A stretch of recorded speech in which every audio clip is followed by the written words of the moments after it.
In a live session that no one saw coming, Andy Smith screamed, cried, and pointed fingers at Mena, accusing her of the ultimate betrayal by sleeping with her man.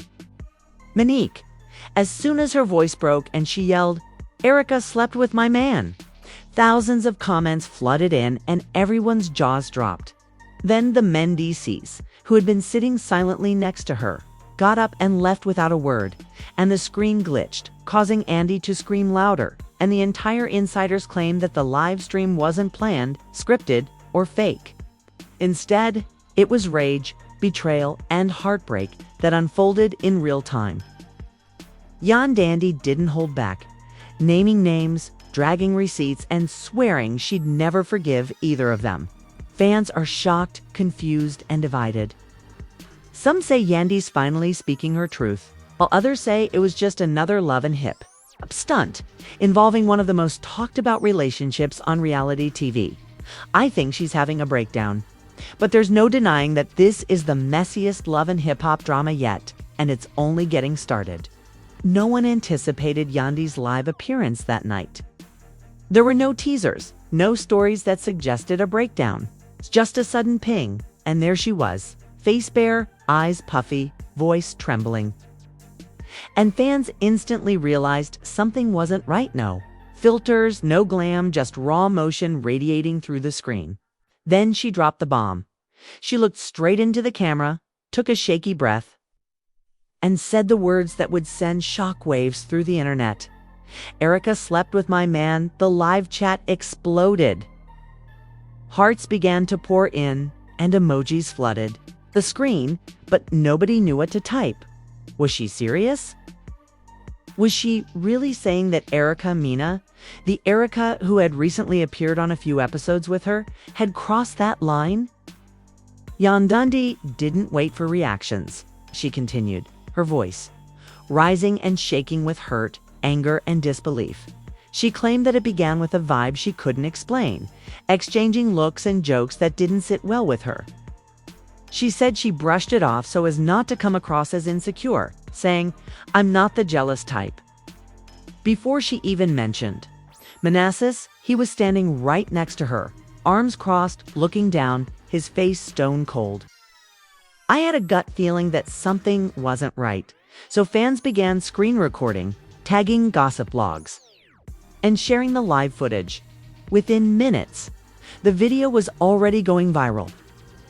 "You're going to sit there and pretend it's not true?" She added it was a mistake one night. Just one damn night, but he didn't answer. She shook her head and laughed painfully. Then came the part that left everyone gasping. After looking through his messages, Yandy claimed to have discovered deleted texts that had been backed up to this cloud. Between old photos and files, she found flirtatious messages from Erica that said, "You taste better than I remember." What the hell am I supposed to do with that? The night had ruined everything, leaving the fans watching in complete shock. When Yandy yelled and slapped her hand against the couch, Menk finally moved in his seat, but her voice cracked. Yandy was far from finished, explaining how things had been strange ever since that group trip. It's the one that had been filmed, but never aired. Apparently, the producer scrapped the footage after too much chaos broke out. Yandy claimed that was the trip where everything changed and she was being very touchy with him. His silence was almost louder than Yandy's accusations, and people in the comments were pleading with him to say something. She claimed to have recalled one. The night she went to bed early due to a headache, she whispered, Menks had stayed behind with the rest of the cast, and that's when it happened. The idea that Erica and Mendeecees had done something behind her back while filming a reality show was already scandalous. But the way she told it made it feel all too real. He muttered, "I told you already that I don't even remember half of that night," and he turned sharply toward him. "How convenient," she snapped. "You don't remember, but she does. Even the position you all were in." BC rubbed his forehead, clearly uncomfortable. Once more, fans began tagging Erica and demanding an answer. Wendy broke down in tears and said she felt humiliated. "I defended you. I defended both of you," I said. No, not Erica. She's not like that. She's married and has her own mess to deal with. However, I was mistaken when Yandy abruptly raised her phone to attempt to take screenshots. She fumbled, swiped, and threw it to the ground, screaming in exasperation. Men stood up a little to assist, but "She don't touch me," she said, gritting her teeth, and then it happened. Mendeecees got up, looked at her, then at the camera, and without a word, he walked off screen. The door closed behind him with a soft butt. Final thud, and Yandy sat there, stunned, her mouth slightly open, her hands shaking. "Wow," she whispered. "So that's it. You just gotta walk away like you didn't do anything." Thousands of viewers were now watching some pleading as the live chat went crazy. Yandy leaned back, took a deep breath, and said, "I gave this man everything. I stood by him when he was locked up. I raised his kids, fought for our family, and this is how he repays me. With Erica Mena." Her voice cracked against someone who isn't even stable in her own life. She covered her face for a moment before looking back up, showing a harder expression. "Now, no. You'll deserve to know who these people really are." Entire attitude changed when her phone buzzed and she saw a text. "Oh, now she wants to text me," she said, "but it's too late for that. The world will hear it." She reached down and picked up her phone again, determined this time, and apologized, saying, "Girl, you don't trip and fall into somebody else's man. You made a choice." Fans were consuming every moment of it. It was messy, raw, and full of scandal, the kind of drama that spreads like wildfire across blogs, Reddit threads, and every shave room comment section. She finally let go of everything she had been holding inside for too long. And her voice lowered as she said, "I let you in my house. Erica, you played with my kids and smiled in my face while you were plotting behind my back." She shook her head and wiped away her tears, saying, "I should have known the minute she started calling him bro all the time. Like we don't know what that fake sister act really means." Her pain was now turning into anger, and fans were glued to every second she said, refusing to believe that for weeks she kept making excuses, blaming herself, thinking that perhaps she wasn't affectionate enough or that she was too preoccupied with her work. The sound of a car starting could be heard faintly in the background as she was speaking. And Mendeecees was leaving the house as well as the room. Yandy paused to listen, then laughed bitterly. And he was running now, just like always, unable to face the truth. She sat in silence for a few seconds before saying, "I'm not doing this for sympathy. I'm doing this because I'm tired of protecting people who wouldn't spit on me if I was on fire." Suddenly, the elevator plunged further into one of the most chaotic public outbursts that reality TV viewers had ever witnessed. As shocking as part one of her live was, it was only the beginning. The real chaos was yet to come because, just when viewers thought they had heard it all, Yandy dropped another unexpected bomb that completely changed the course of the scandal. Yandy sat there, staring into the camera, her face frozen in shock. The comments still pouring in with a flurry of support. Shock and outright confusion, but she wasn't reading them anymore. Instead, she was somewhere else, deep in thoughts. And as the silence grew too long, she whispered. Fans were stunned because the couple had always presented a united front despite prison time, custody battles, and all the chaos that reality threw at them. However, Yandy was now removing layers that no one knew existed. It wasn't the first time that the entire energy of the lift shifted. Viewers sat up straighter, jaws dropped, and phones across the nation started recording again. She leaned forward, placing her elbows on her knees, and said it louder this time. "I've been covering for Mendeecees for years. There were other women's faceless names that she had disregarded for the sake of their family's reputation.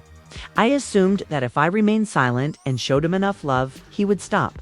But it only got worse, and now he's playing with women that I actually know."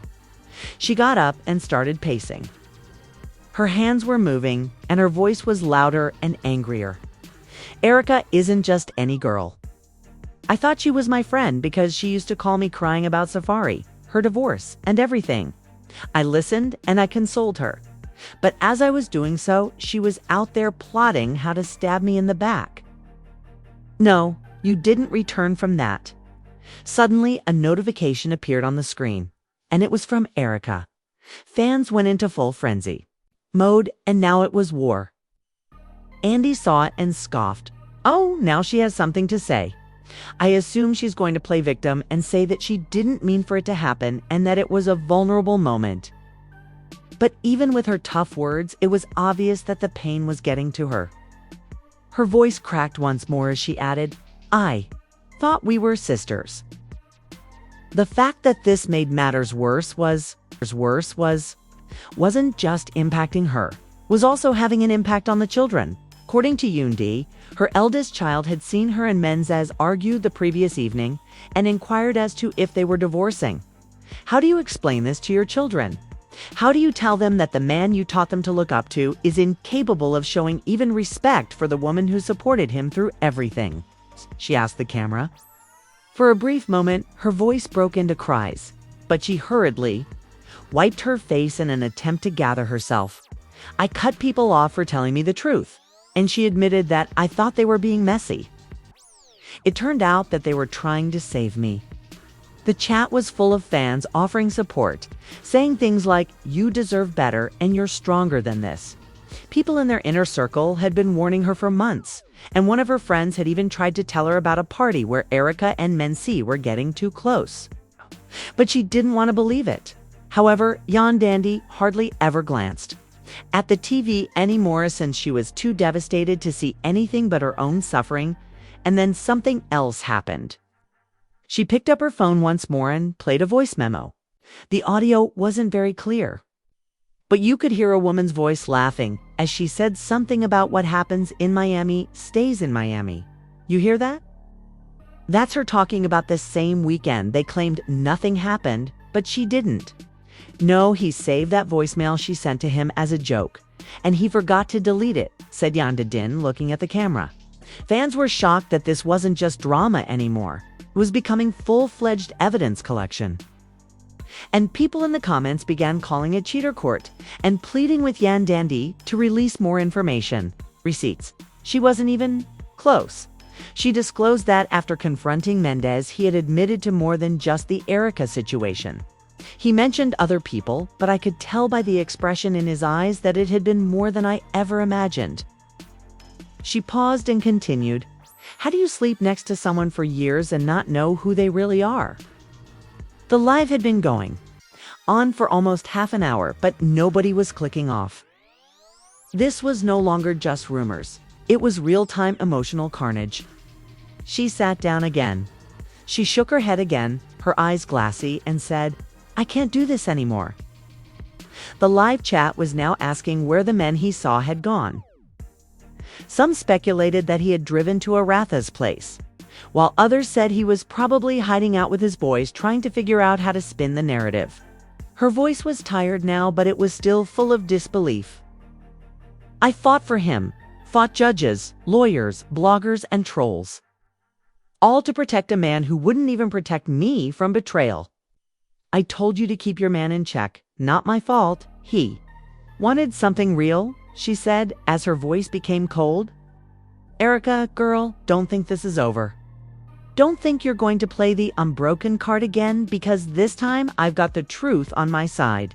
However, just as Yandy was about to end the live, her phone buzzed again and she looked down. Her entire face changed, her eyes widening, her mouth slightly parted. Oh, no, she didn't, she whispered. Then she turned the screen toward the camera and displayed a DM from Erica. People couldn't believe the rudeness and arrogance of the live explosion. It was now complete anarchy. Yandy read aloud, her voice shaking. You believe this to be a humor? You think this is funny? She yelled. She hurled the phone across the room when she was playing with my family. She barely missed a lamp, but she didn't care. You're sick, she said in a low, dangerous voice. You're sick, and trust me, isn't over. You want the spotlight? You got it. She got back up and started pacing again.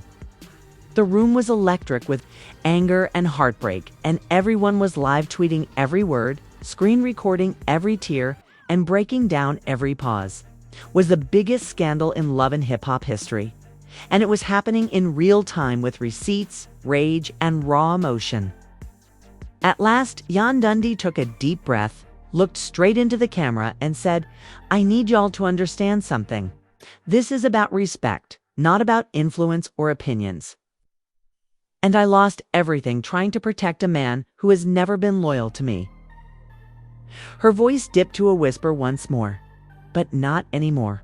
Suddenly, the sound of keys jingling at the front door caused Wendy to freeze. Her face tensed and her lips pressed tightly together. She slowly turned her head in the direction of the sound and said, "If that's him, he'd better be ready to explain everything, because now the whole world is watching." The camera moved slightly to show Yandy approaching the front door with her, shoulders squared and her posture tense, as if she were preparing for battle. The keys jingled again, and then the knob turned slowly. When the door opened, it was Mendeecees, and he entered as if he already knew what storm was waiting for him. The camera stayed on her with tension thick enough to cut with a knife, and then the screen went black for a moment. Fans waited. The comment paused, and then the live resumed just in time for the next shocking moment that no one was prepared for. His eyes instantly locked on the camera, which was still streaming live for a moment. He hesitated a little, as if he was considering running or facing what was about to happen. But Yandy wasn't going to give him a choice.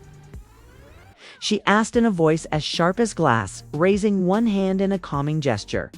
But she interrupted him. "Don't say a word. Not a word. The whole internet knows what you did. And if you're going to walk in here and act like it's business as usual, you've lost your damn mind.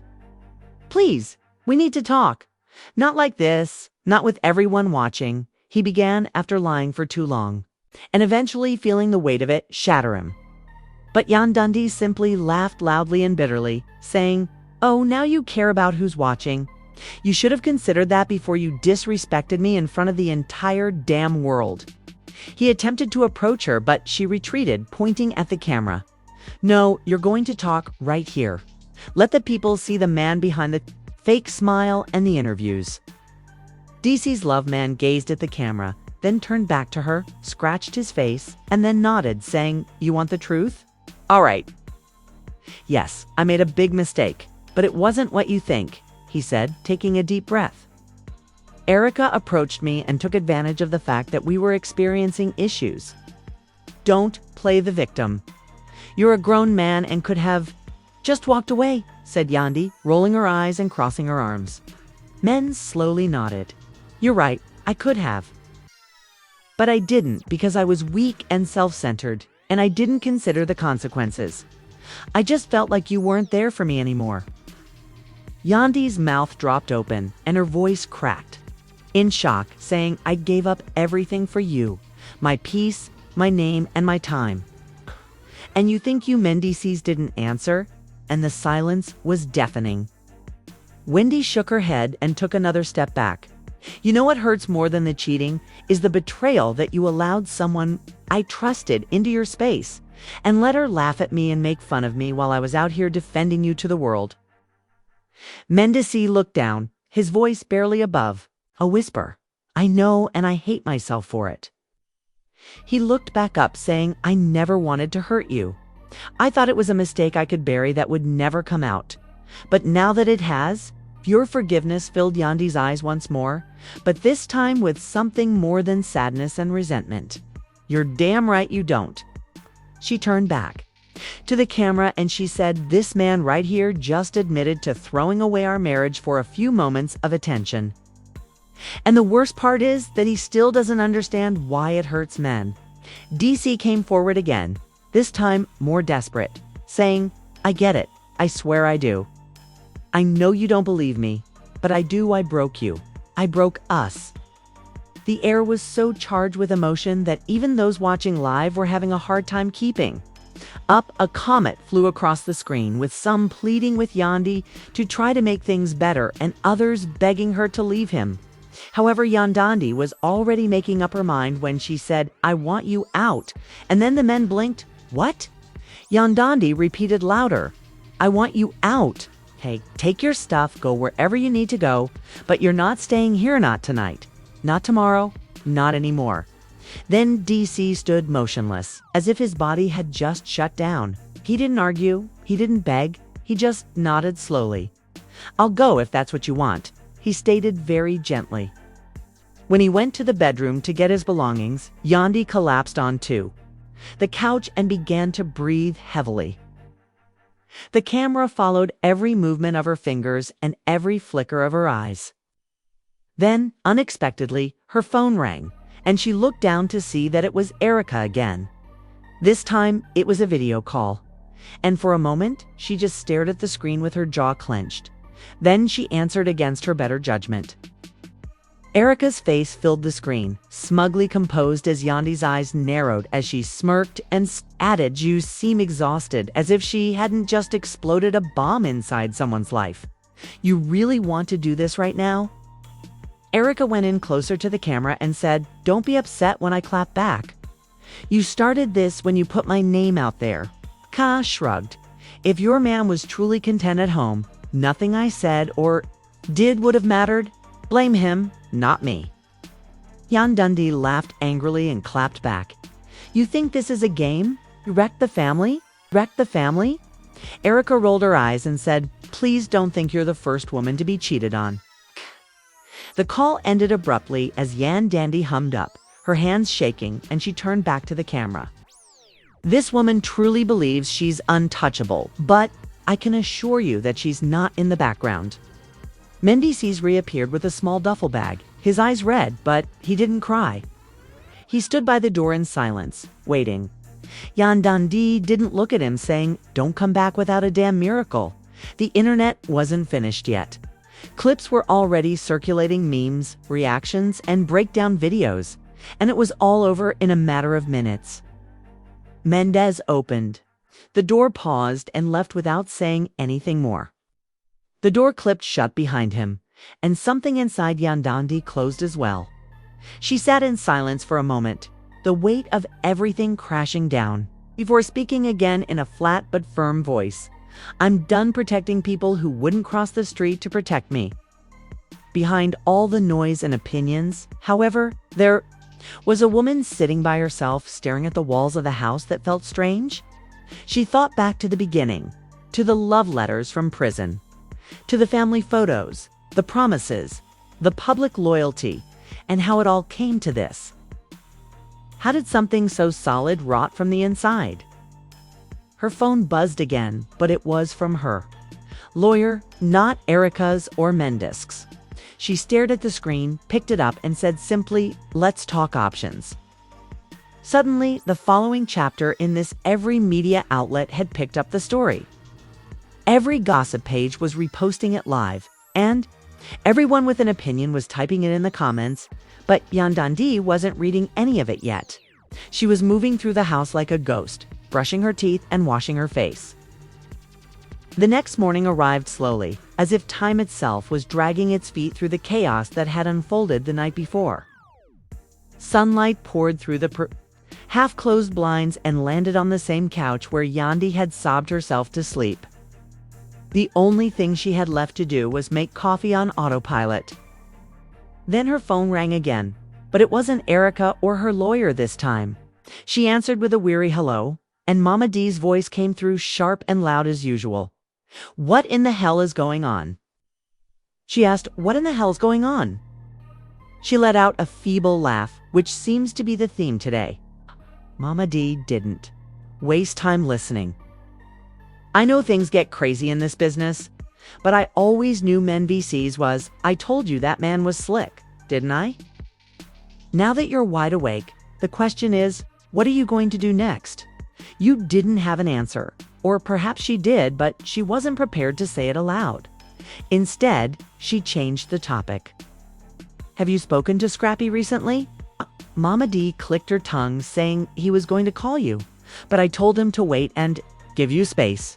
Scrappy nodded slowly. "Thank you." I appreciate that Mama D took the time to pause once more. "Just know that I've got you covered if that hyper Erica feels she's going to replace you. After they said their goodbyes, Yandy's phone rang again with a message from an unknown number. She clicked it open, and at first she didn't realize what she was seeing. Grainy black and white security footage from a hotel hallway, and there he was, Mendeecees. A few seconds later, Erica followed, pulling the door shut behind her, and she reached for his hand. He didn't resist, and Yandy's stomach turned. This wasn't just a rumor, speculation, or proof. The phone rang again, and this time it was her lawyer. She took a deep breath and answered, "I saw the footage." But there was a pause before the lawyer could say, "I got it too.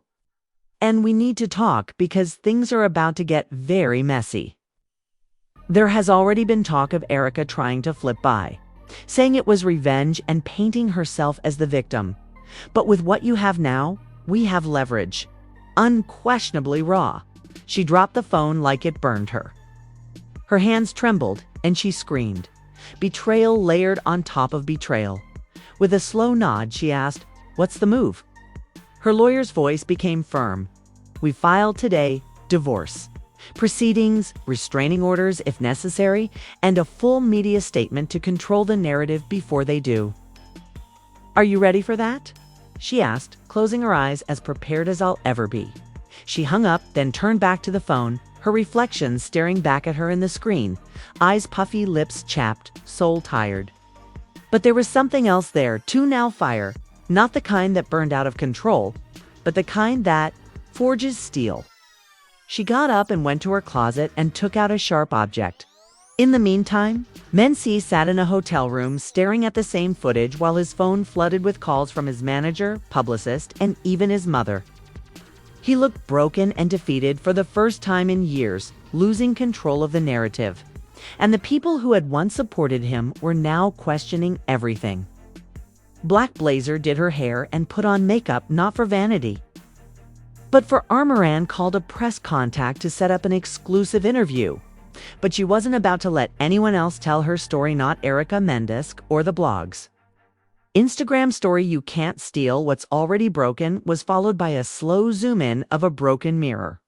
The comments were ablaze, with some praising her bravery and others accusing her of being filthy, but Erica didn't care because she was thriving off the chaos. That evening, Yandy's interview was released in a straightforward setting with soft lighting and no theatrics, just her voice. Honest and raw, without screams or tears. She told the story exactly as it happened from her perspective, without bitterness or emotion. And that made it even more impactful. "I loved him," she said. "I believed in him. However, this isn't just about a scandal. It's about dignity, knowing your worth, and walking away even when it hurts like hell." The internet went silent. Then it erupted. Celebrities reposted it. Fans flooded her with support. #StandWith and Yandy started trending.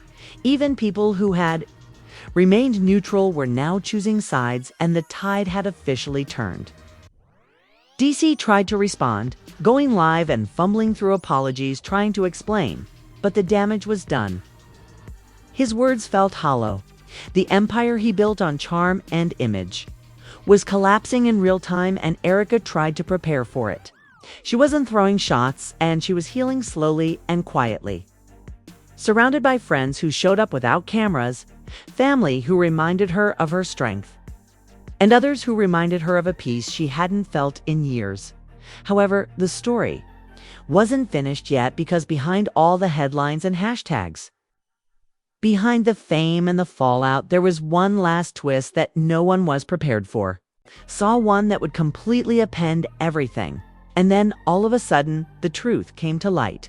But at what cost?